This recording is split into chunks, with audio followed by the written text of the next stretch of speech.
Andy, you guys are right there. I think it was 53-52, and then Arkansas went on 20-1 run. What do you think happened there?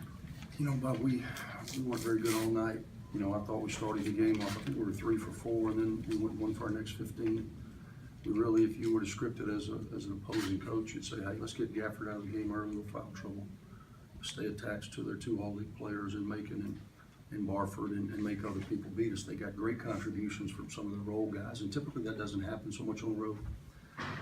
But really, this was, you know, and Arkansas was right in the thick of it. And, you know, I know, Mike, they needed to break through on the road. It's their second road win. They're sitting in great position to try to get to the tournament. And, you know, and all credit to them, man. I like Mike Anderson. He's done a good job in Arkansas. I respect Arkansas's program. Andy, what the? This was about Ole Miss. I have, you know, obviously yesterday I tried to take about as big ownership as you can take. I'm the man here. I'm culpable for this. After watching our performance on Saturday, I thought, man, this is as bad as I've seen it in my 400 games until tonight. I apologize. I certainly did not want it to go out like this, certainly. But as I said yesterday, my words are ringing hollow. I can't get them. I can't reach them. I was about to ask you. You talked about wanting to end this thing strong, but what can you do at this point? The only thing that you can do, and I just told Keith on radio, and we do this every year. At the beginning of the season, we'll pull out a jersey, and we talk about the significance of wearing the jersey, what that represents. And on the front of every one of those jerseys, it obviously says Ole Miss. And in order for our team to be successful, everyone, starting with me, has to surrender to that team. And everyone has to sacrifice for that team. And everybody has to put that team before their own personal motivations. And then on the back, it's their name. And it's not Andy or John or Bill or whoever. It's their last name. It's their family name.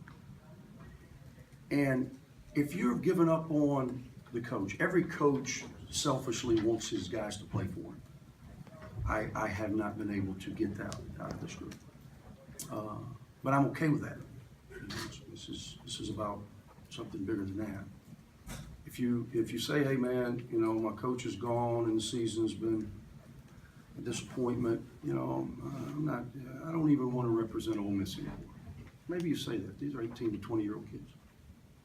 But you can't play with pride for your name, your family's name. You can't play for that.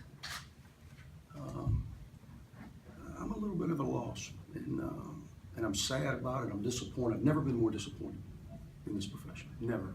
In myself.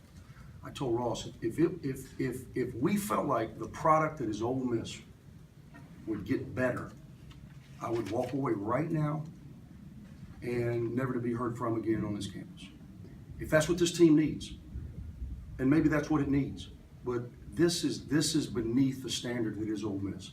This is beneath the work that we have put into this program. This is unacceptable on every level. Why do you think you haven't been able to reach them? I don't know. You'll have to ask them. I don't know. I've been softer lately, but we live in a soft society. I mean, you can't really hardly raise your voice. People are. I've gotten soft. Maybe that's it.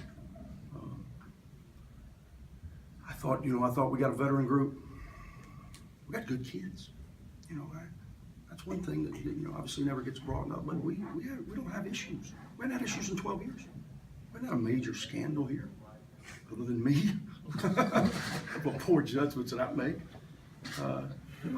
We hadn't had issues. We got good guys, man. I mean, tomorrow if I said, you know, hey, let's practice at 6 a.m., they would all be here. No one would be late. We just don't play. You know, we don't play. Not to the standard that it takes to win real games. And again, maybe everything that has transpired in the last 24 hours, maybe it's just got them where they can't function. I don't know. But I certainly was not anticipating that tonight. You know, we have games to play, and I want them to compete in those games. if not for me, if not for Ole Miss, for themselves and who they represent. Andy, I know you say you haven't found what motivates this group. What do you think about taking this team to Mississippi State? What do you think you'll see? I know that obviously Mississippi State is playing well. It's never easy for Ole Miss in the confines of Humphrey Coliseum, and I don't anticipate anything other than a battle on Saturday. And you alluded to Gafford, you gave him early foul trouble, he doesn't do much, then he really is dominant in the second half. What did you just think about his game, the way He's a really, really good player.